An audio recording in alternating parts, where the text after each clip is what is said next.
இன்றே டவுன்லோட் செய்து உங்கள் ஃபேவரட் ஷோக்களை என்ஜாய் பண்ணுங்க.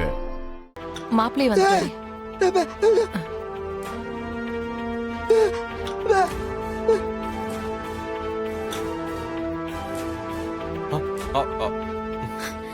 என்னாச்சுங்க? என்ன அடிபட்டு வந்திருக்கீங்க? என்னாச்சு மாப்பிள?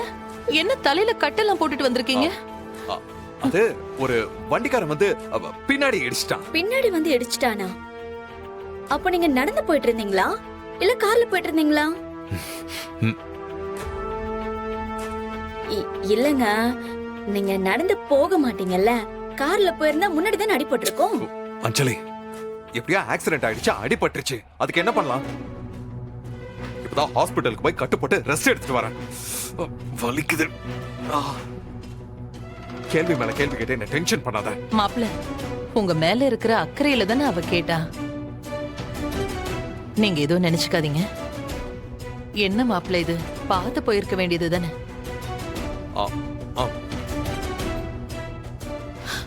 அப்புறம் மாப்பிள, நேத்து நைட் இந்த வீட்ல ரொம்ப பெரிய அசம்பாவிதம் நடந்து போச்சு.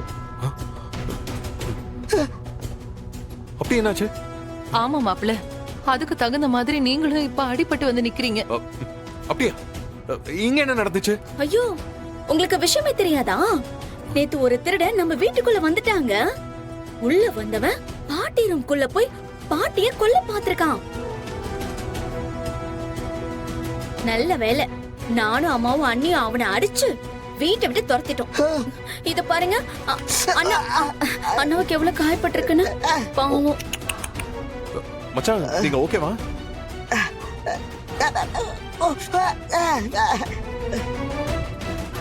ஒரு கட்டத்துல அடி தாங்க முடியாம அவன் தெரிச்சு ஓட ஆரம்பிச்சிட்டான்.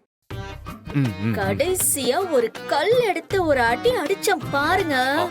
பின் மண்டையில போய் மடார்னு அடிச்சிருச்சு.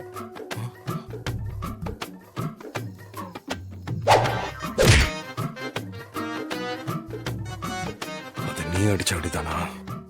ஆமா தானே?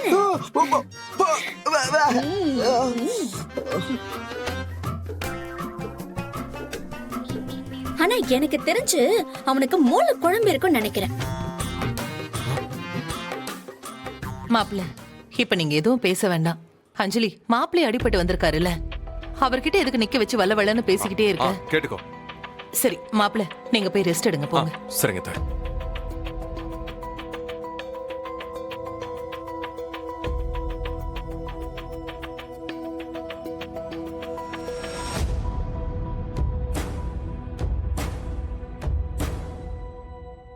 இவர் தலையில இருக்கிற காயமும் ராத்திரி திருடன் தலையில அடிச்ச காயமும் ஒரே மாதிரி இருக்கே. இப்படி